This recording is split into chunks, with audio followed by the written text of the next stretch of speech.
Welcome to bird media. నేను మీ పవన్ కృష్ణమూర్తి. శ్రీపతి పండితారాధ్యుల బాలసుబ్రహ్మణ్యం తెలుగు చలనచిత్ర నేపథ్య గాయకుడు, voice artist, music director, actor, producer, what not everything. SP Balu ఒక ఎమోషన్. ఖచ్చితంగా తెలుగు వాళ్ళకి, అందులోనూ 90s కిడ్స్ ఏంటండి, దగ్గరగా మూడు తరాలని ఓలలాడించాడు తన సంగీత గానామృతంలో. ఎస్పి బాలసుబ్రహ్మణ్యం గారికి కేరళలో 10 అడుగుల విగ్రహాన్ని నెలకొల్పి చాలా ఘనంగా, అంగరంగ వైభవంగా దాన్ని ఇనాగ్రేట్ చేసుకున్నారు. దానికి సంబంధించి వారి కుమారుడు ఎస్పి చరణ్ సోషల్ మీడియాలో స్పందిస్తూ, legends came together for one legend, అప్పా statue అన్వేలింగ్ and SPB Memorial inauguration in Palakkad, a moment we will cherish forever. Some voices never fade, they become eternal. Yesterday was not just an event, it was a moment of our family will carry forever. In Palakkad, Appa statue was unveiled by Padma Shri M.M. Keeravani and the SPB Memorial Park was inaugurated by Padma Bhushan K.S. Chitra and Padma Shri Shingar Hariharana. Seeing thousands gather with love, respect and emotion, it truly felt like Appa is still living through every heart he touched. Grateful to have singer Mano, singer Sujata Mohan, Srinivas, Unnimenan, Madhu Balakrishnan, along with so many wonderful souls with us on this special day.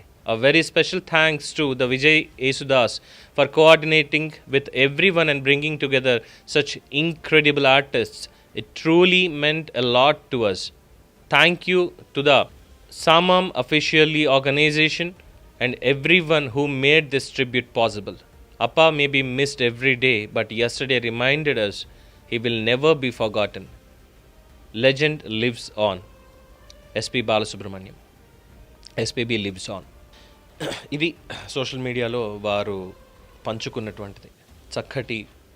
చక్కటి చిరునవ్వుతో 10 అడుగుల ఎత్తున అందరికీ ఆహ్వానం పలుకుతున్నట్టుగా, అందరికీ ధన్యవాదాలు చెప్తున్నట్టుగా, నేను మీ వాడిని అనేటట్టుగా ఆ మహానుభావుడి విగ్రహం అంగరంగ వైభవంగా ఎంతోమంది లెజెండ్స్, ఎంతోమంది ఉద్దండులైనటువంటి సంగీతకారుల మధ్య అక్కడ కొలువైంది.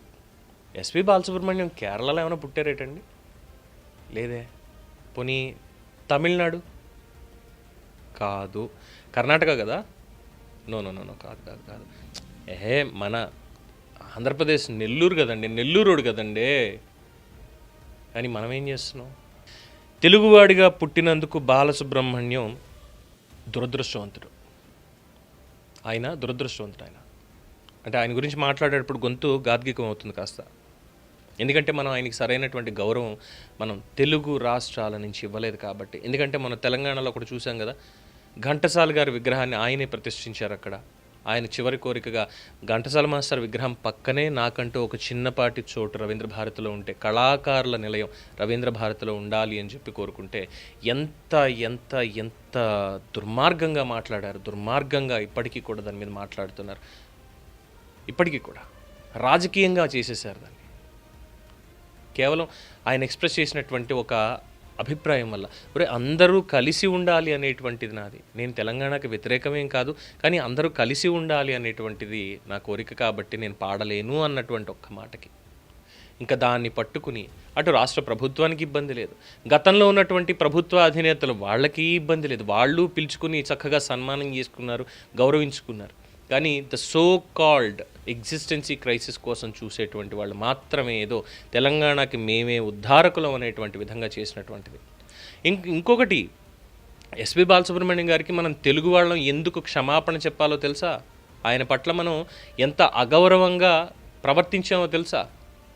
2 రాష్ట్ర ప్రభుత్వాలు, లేదు ఉమ్మడి రాష్ట్ర ప్రభుత్వాలు, ఏదైనా సరే, పద్మశ్రీ, పద్మభూషణ్, పద్మవిభూషణ్, ఈ 3 అవార్డులు కూడా తెలుగు రాష్ట్రం నుంచి నామినేట్ కాబడలేదు. కర్ణాటక, తమిళనాడు నుంచి వచ్చాయి ఆయనకి. The highest secondary civilian award Padma Vibhushan also ఆ రాష్ట్రాలు ఇచ్చాయి. వాళ్ళు గౌరవించుకున్నారు. మనమేం చేసాం? ఏం లేదు. కనీసం విగ్రహానికి కూడా నోచుకున్నటువంటి పరిస్థితి. నెల్లూరులో పెడుతున్నట్టు రేపు జూన్ 4వ తేదీన ఎప్పుడో నెల్లూరులో ఇనాగ్రేషన్ అవుతుందట, మరి కొత్త విగ్రహం, కాంస్య విగ్రహం అక్కడ పెడుతున్నారు అనేది ఒక వార్త వచ్చింది. ఎందుకంటే నెల్లూరు వాళ్ళు ఏం చేస్తున్నారు అంటూ సీనియర్ మోస్ట్ రైటర్ ఖాదీర్ బాబు గారు కూడా దీని మీద స్పందిస్తూ మా నెల్లూరులో ఇదిలేండి అని ఆయన కూడా బాధను వ్యక్తం చేశారు, కాస్త వ్యంగ్యంగానే. ఇదే తెలుగు రాష్ట్రాల్లో ఎక్కడన్నా అయితే ఆత్మగౌరవానికి సంబంధించి ఇలా వచ్చేసేవి అని చెప్పి కొన్ని మాటలు మాట్లాడారు. ఇక ఖాదీర్బాబు గారు అన్నది, బాలుగారి విగ్రహం పాలక్కాడ్లో మార్చి 31న 10 అడుగుల ఎత్తున ఆవిష్కరించుకున్నారు. ఆ తర్వాత తమిళ మలయాళ గాయని గాయకులందరూ కలిసి ఆయన పాటల విభావరి అక్కడ చేశారు. బాలుగారు పాలక్కాడ్లో జన్మించారేమో అన్నంతగా వారు భావించడం వల్ల ఈ పని ఘనంగా జరిగింది. మా నెల్లూరు వాళ్ళకి దీనికి ఏ సంబంధం లేదు, కాకపోతే ఆయన పాడిన కొన్ని తెలుగు పాటలు విని ఉన్నాం అంతే.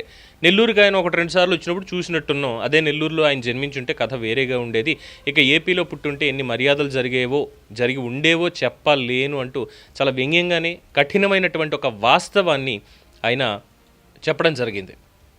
అలాగే వెంటనే చాలామంది ఫోన్ చేశారట, ఏంటి ఖాదీర్ బాబు నువ్వు కూడా ఇలాంటి మాటలు మాట్లాడుతున్నావు ఏంటి, బాలుగారు పుట్టింది ఆంధ్రప్రదేశ్లో నెల్లూరులోనే, ఏంది అసలు ఏంటి అని చెప్పని దానికి కూడా పెట్టారు.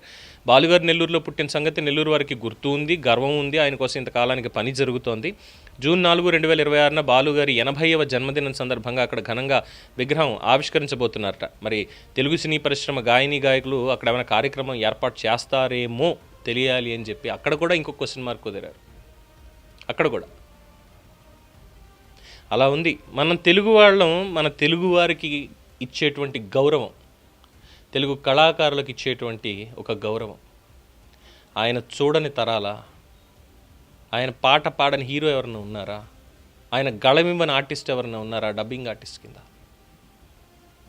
ఎన్ని ప్రయోగాలు, ఎన్ని వేల గొంతుకలని ఆయన దేశంలో ఈరోజు తెలుగు సినిమా ఇండస్ట్రీలో కావచ్చు, తెలుగు పాటకి కావచ్చు, లేదు భారతదేశంలో అనేక భాషల్లో పాడేటువంటి గాయకులు కావచ్చు, ఆయన పర్యవేక్షణలో తయారైనటువంటి ఆణిముత్యాలే కదా, మనకే కదా ఖ్యాతి. ఆస్కార్ తీసుకొచ్చినటువంటి రాహుల్ సిప్లిగంజ్, అంటే రాసింది చంద్రబోస్ గారు, పాడింది Kala Bhairava, at the same time Rahul Sipligunj. Rahul ఎక్కడి నుంచి వచ్చారు? బాలుగారి పర్యవేక్షణ కాదా? కీరవాణి గారి పర్యవేక్షణ కాదా? కోటి గారి పర్యవేక్షణ కాదా?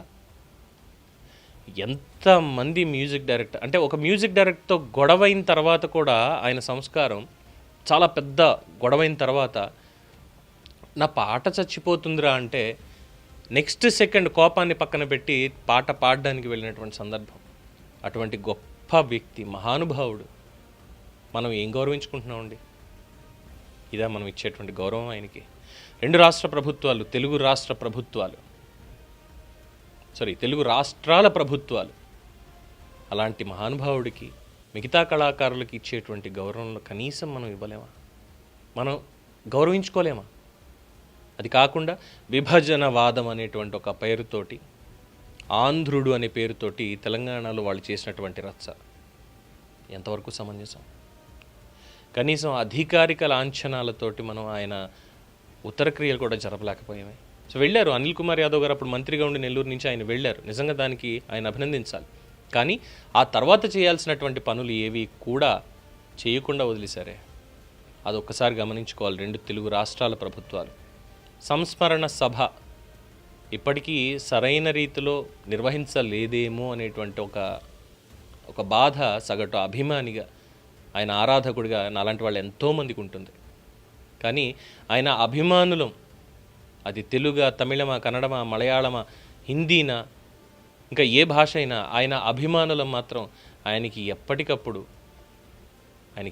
ట్రిబ్యూట్ ఇస్తూనే ఉన్నాం. కానీ ప్రభుత్వాలు చేయాల్సినటువంటి గురుతర బాధ్యత కూడా ఉంది. బాలు గారికి తెలుగు రాష్ట్ర ప్రభుత్వాలు చేసినటువంటి ఈ పొరపాటు వల్ల తెలుగు వాళ్ళ తరఫున క్షమాపణలు చెప్పుకుంటూ, ఆయనకి పద్మాల ఆయన చెంతకు వచ్చేలా చేసినటువంటి పద్మశ్రీ, పద్మభూషణ్, పద్మవిభూషణ్ ఇచ్చినటువంటి సోదర రాష్ట్రాలు తమిళనాడు, కర్ణాటక వారికి, అలా కేరళ వారికి కూడా ధన్యవాదాలు తెలుపుకుంటూ, ఆయనకి ఇచ్చినటువంటి గౌరవానికి మరొకసారి హృదయపూర్వక ధన్యవాదాలు. దీని మీద మీ అభిప్రాయం తెలియచేయండి. చూస్తూనే ఉండండి ది బర్డ్ మీడియా.